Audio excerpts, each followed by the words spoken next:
every day a brother like this one gets up thinking about how to organize words and thoughts.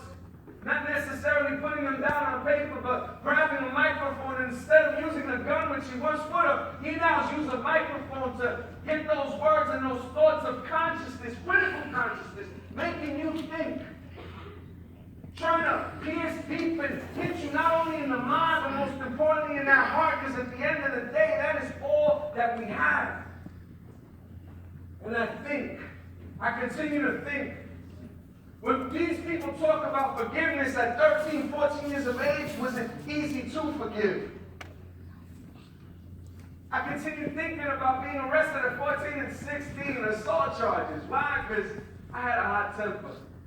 Why? Because I was taught that if somebody quote-unquote disrespects you, you have to use these to solve your differences. How confused we were looking up to older kids in the neighborhood thinking this was natural. There is nothing natural about this. This is not who we were actually raised to be. This is not the way we should be handling our differences. But when you're young, you're confused, and so you think this is natural. And I used to get messages from other adults telling me, I need you to think, I need you to be different. And I was blocking them out. All of a sudden, at 17, 18 years of age, things in the neighborhood got progressively worse. And I can tell you that one of those days came on September 8th, 1995, when one of my closest friends, who was 19 years of age at the time, got shot. One of those bullets hit his back with his head, and he fell to the floor. And I'll never forget what it was like walking into that room and seeing him connected to these machines. Now, this was somebody that I loved. And while I didn't have any biological brothers, I can tell you this was like an older brother to me. And while he was one of the toughest kids in the block, he would always tell me to do better. He was the one that would always tell me, don't do what I do, but he kept walking down that path. And I remember seeing him look up to those machines, and this machine is breathing for him, and you would see his chest pump up and came back down and pump up again, and you would see it, and all you would hear was these sounds of machines keeping him alive. On September 11th, 1995, he passed away. And I remember that sadness that I felt when that machine stopped beeping. And I remember that sadness that I felt when we walked into the funeral home and picked out the coffin we were going to bury him in. And I remember what it was like hearing that mother cry and hearing that father that had never cried before all of a sudden turn into a little boy and start crying for his child. Well, that was 1995 and I was but a kid. I can tell you to this day, I can tell you everything that happened during that week. How painful it was, how traumatic it was, how hurtful it was, how you felt like you could never live another day in your life. I remember that pain and that sadness like it was yesterday. I remember when we got to that funeral home and that box starts dropping and people throw flowers into that hole. And suddenly all kinds of people start letting out some cries that I swear to you I can hear to this day. I had an anger inside me. That hurt turned to anger. And you know what I decided to do? They took somebody from us, and we were going to take somebody from them. An eye for an eye. This idea that vengeance is a must. This idea that the only way to solve your difference is by doing something worse to somebody who has hurt you. Not understanding the cycle of violence. Not knowing how to interrupt that cycle. Not knowing that instead of being a part of that cycle, you could be different. Because fact of the matter is, that's the only way you'll survive. And I remember a group of us got together. And when I was 18 years old, well, we had older dudes in this clique. There was 29, 20, 30-year-olds. At 18 years of age, I held certain status within that group that just tells you that while I thought I was tough, while I thought I had power, it also tells you how confused I was. Most importantly, it should tell you how confused the rest of the people that were following us, how painful that circle is. When you got misguided kids, you think a 20-something-year-old should be listening to an 18-year-old? Well, why does that happen? Why is it that you're following a 15, 16-year-old? Not to put anybody on the spot, but I remember in middle school, we used to look up to the 15, 16-year-old that was still in the middle school. And not because they just came from somewhere, right? Because I'm not, that's not what I'm talking about here. And I'm not talking about those that have significant challenges that they got to work with. I'm talking about the one that's just trying to impress everybody and continues to get suspended, kicked out, and this has now become their identity. The fact of the matter is, that's just pain and hurt. Why are you looking up to kids that are just as confused as you are? Why are you looking up to kids that aren't going anywhere? So I remember that we said we were going to do something to those individuals. And on one particular day, we walked into a local Kmart. We walked in with a 19-year-old. My friend Ricky was 21. And this kid who was 19 years old walked to the back of the store and we purchased. Now, before I tell you the story, I always say, I'm not trying to give you any ideas, but I want you to think. I want you to think about how confused we are, not only as individuals, but most importantly as society. And this 19-year-old walks to the back of the store, puts $200 down on the counter, and we walk out of that store with a brand new shotgun and a box of shells. And this was the shotgun and the box of shells that we were going to use to retaliate. I remember we got back to the apartment complex, and I was talking to Ricky, who was 22 years old at the time. And he's like, I'm glad you made us go, Serge. And tomorrow, the following day, Ricky and I were supposed to get together and discuss and act upon what we were going to do. I remember telling him, I'll see you tomorrow. And my friend JC comes out, and he's got a nice button-down shirt and some slacks. He was 19 years old. He had been kicked out of school, and he used to pay for a living. See, a lot of the kids I grew up with were kicked out of school, had juvenile records, criminal records, had horrible relationships with their parents, not because their parents were bad, but because of the poor decisions that we were making as young people. Not understanding that even that pain and sadness, you see, part of the issue of why we get into so much conflict with our parents has to do with the fact that we keep pushing boundaries. And our parents are scared. They get scared, and a parent, I'm telling you, a parent, just like these teachers, just like these administrators, can identify which one of you scares them. And sometimes when they get tough and when they get rough with you, it's only because they feel that the only opportunity they have to save your life at this particular moment, they see that road you're headed down and they don't know how to save you. We don't know how to say, especially when we love those. Just like Hashem, I'm a father now. And I think about my 2-year-old and my 8-year-old, and because of the world in which we grow up, man, listen, I am paranoid. Because of what I do for a living, because of the knowledge and the training that I've gotten, because of all of these degrees that I've acquired, now I look at the world completely different than when I was your age. And I think about who I was back then. I was in 9th grade. They kicked me out of school in the 9th grade. It was illegal, but that's what they did. They pushed me out, and I remember when they told me I got kicked out. When they told me I got kicked out, I was excited. I was happy. Then it dawned upon me that I was putting barriers before me. And so the following day, we're supposed to get together. JC standing there with his nice outfit, and I remember asking him, why you so dressed up? And he said, Serge, I've been working all week, man. I want to go out. I want to go out dancing. There's a party. Mentioned the club. That was a couple of communities over, not in our power. I was like, all right, just make sure you don't go. Make sure you don't go to Hempstead. Because you know the block is hot. We got problems. Cops were on us. The rivals, there was a lot of violence at the time. We were going back and forth. And guess what? My man says he's not going to go to Hempstead, and they go to this club in West Hempstead. Now, JC's 19 years old, and they go to a club, but because he's 19 years old, they don't let him in. But hours earlier, they let this other cat walk into a store and legally purchase a shotgun at 19. Right? You got to be 21 to get into a club. You got to be 21 to drink something. Right? You got to be all these different, but at 19 years of age, you can walk in and legally purchase 18 in New York State. 18 years old. And so, They go to this club in Hempstead because they couldn't get into the club in West Hempstead.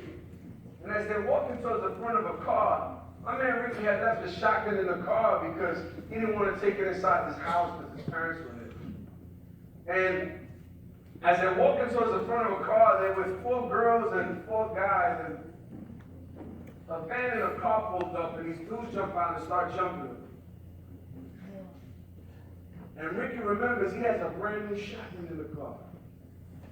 So he runs to the back and he grabs it. To this day, he tells me it all went down so quick. He grabs that shotgun, he loads it, comes out onto the block, and there's about 6, 7 dudes jumping JC, the kid with the nice outfit. And he grabs that shotgun and he pumps and he shoots into the crowd. And he grabs it again, shoots a second time, and he jumps into the car and he takes off. Shot 3 dudes that night. Only one of them passed away. The one that passed away was JC. Our own guy. Our own brother. Somebody we loved. And within 7 or 8 months, I got to walk into the exact same funeral. And I got to see another brother of mine in that box at 19 years of age. And I remember mothers coming up to me and saying, Serge, I see how they listen to you. I see how they listen to you. You got to take care of one another. You guys got to change this. This is the second one in less than a year. But I remember being 18 and so confused and so hurt, I didn't know what to do. I was in so deep, I felt I couldn't get out. I was being someone that I knew, being down I wasn't. And time passes, but instead of just losing 2 friends within 6 months, I see my man Ricky in those handcuffs. And I see all these cameras and he's hiding his face and they're referring to him as an animal. And the words that echo in my mind to this day are, I'm glad you made me come. I'm glad you made me come. Ricky got sentenced to 12 to 17 years. He was lucky because the laws weren't what they are now. He was lucky because JC's mom got up. The 2 dudes that got shot, that survived, they didn't cooperate with the cops. They didn't cooperate with the DA, so he got lucky. And JC's mom walked into a courtroom and told them all, if you sentence him to any more than that, you might as well, it's like you're taking another son from him. Slowly but surely, I started seeing how people celebrate death in the neighborhood. And I started seeing these guys, when it was their death anniversary, they used to light L's and drink beers and set up bottles and do all this kind of stuff as if this is normal. And it becomes normal. In your mind, it becomes normal. And so I'm sitting there and I'm looking at it all, but when I go and I see his daughter, my first brother that passed away had a daughter that was 6 months old, and I go visit the mom and I drop $20, $30, which was the only thing I could drop back then. She's like, thanks, Serge, you know you're the only one that comes by to visit. And then I go to the cemetery and I see my man's grave, and there are no flowers there on his birthday. The only flowers that are there from his mom and his biological family are 1 or 2 friends we always had. But those homies, those friends, those homegirls, no, they're not there. Suddenly I start questioning and asking, like, yo, I am walking down this line where I know that the day I die, they're not going to remember me either. And then I jump in that car and I take that 3-4 hour ride to go see my man in the prison. And I take his girl and his baby because she was pregnant. When he went to prison, when Ricky went to prison at 22 years old, and then I got to see this little girl who's now growing up, and we're going to see her daddy. And I remember I get there, she's so excited that she's going to see her father. It's like 5 in the morning when you got to start that journey, so you can be up there by 8:30. Hoping you don't catch any traffic, paying tolls, gases, all that. And we finally get up there and we get to the prison. And when I look at that line, the majority of the people on that line have certain things in common. First, the majority of them are women. Grandmothers, mothers, sisters, daughters, nieces. The next largest group, kids. sons and daughters, nephews and nieces going there to meet their loved one. Stands out, and I start asking myself, where the homeboys at? Yo, where's that kid that's telling you right now, telling you, yo, I need you to go snuff that kid. Yo, that homie's not going to be there. I've been doing this for 20 years now, 20 years. And I can tell you that as a program coordinator, I can tell you that my biggest stories come by way of, yo, I've been in those courtrooms. I've seen dudes that put the gun in the kid's head. Dudes that brought the homie home. The one that gave him the rights to be in his game, etc., put the gun in his hand, drove the car, and hatched out the whole plan. Take the stand and say, do you know so-and-so? Yes. Where is so-and-so? He's right there. Can you point him out? Absolutely, right there. How do you know him? Oh, we used to be in the game. How is he in the game? Oh, I got him in the game. Oh, on this day, what happened? Oh, yeah, on this day, I put a gun in his hand. I told him what to do. Blah, blah, blah, blah, blah. Tells the whole story. And says he did it. And so the homie that put him in the game gave him the gun. He gets to go home. Or catches like a 1, 2, 3-year cop a plea. While the little homie has to do 15, 20 years because he was brainwashed and was sold a bag of goods. When we get to that prison, we're standing on that line and we got to go through it. You know, not for nothing, but in upstate prisons, the people that work there aren't so nice. No disrespect to my sheriffs, right? No disrespect. But the reality is that sometimes people don't really feel any empathy for you. And so some of them are not so nice. You always find some, you know, it's give and take. And you get on that line and we got to go through these metal detectors and we got to take everything off. And women are being screamed at, especially those that don't understand the language. And they're all confused and you see them and they're screaming at them like they're the ones that like they're the criminals. You should see how it goes down. And we finally get inside and they stamp our hands and we walk through these doors and we get to the next one and we walk through these doors and we sit down waiting for him to come out. The one chair color is for him. And we sit and then all of a sudden he comes out. And this little girl that couldn't wait to see her daddy, she don't want to talk to him when he comes out. She's shy. She doesn't know him. And it takes a couple of minutes for them to connect and he sits there and he's like, Mommy, ¿cómo estás? So yo, papi, it's me. Did you get that card that I sent you? Remember when we spoke on the phone and I told you that joke and you laughed? Remember? I sent the pictures. I'm the one that sent you the drawing. Did you get it? I heard you into this cartoon and suddenly she starts warming up to him and within a few minutes, man, there's a connection there again. It's as if those 4 years, 3 years never happened. And all of a sudden time flies and at 2:30 in the afternoon you hear that visiting time's up, we gotta go. And when we get up to go, this little girl starts clinging on saying, no, I'm not letting go of my daddy. I'm staying here with my daddy, she says to everybody. I'm staying here. I'm not ready to leave. We just got here. He said, no, baby, you gotta go with mommy. And she says, no, daddy, I don't want to go. And she's clinging on to him, not wanting to let him go. And we gotta grab her arms and pry them from off of them. She's like, no, please, let me stay here with my daddy. I don't want to go. I don't want to go. And she's crying and screaming, trying to hold on to her daddy. And I see this kid that they described as an animal start crying. And he embraces me and he says, thank you. Again, stay focused. And these are the experiences that made me change my life. But when we talk about forgiveness, let me tell you something. I don't do this because I get paid for it. I don't do this because I enjoy it. I do this because I'm still begging for forgiveness. Because I feel guilty. Because there is this thing called survivor's guilt. Let me tell you something. When I decided to change my life, this is what I said. All right, I'm out of this. Oh, you can't get out of it. Then come kill me. Come kill me. Because first of all, you knew, like, I was willing to die for a street corner that meant nothing. Best believe I was willing to die for the memory of my two brothers, my man Ricky behind bars, but most importantly, my mother. Because suddenly I woke up and I'm like, you know what? I am. If I want to be a real man, I got to stand up and do what's right for me and mine. And I knew what that was. And so I decided I was going to change my life. I needed to do something different. Even though I barely graduated high school, I went to work for 2 years and then I went to community college.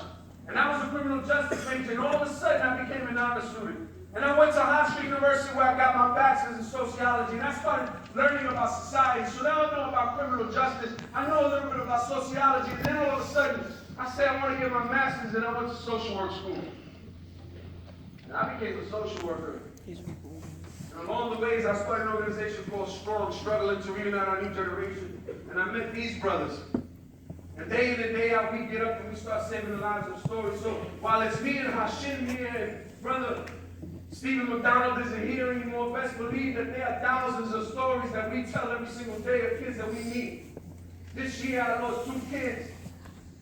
2 kids in my school. Killed by 2 other kids in my school.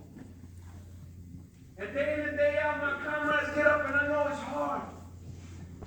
But remember why it is that you chose to come into this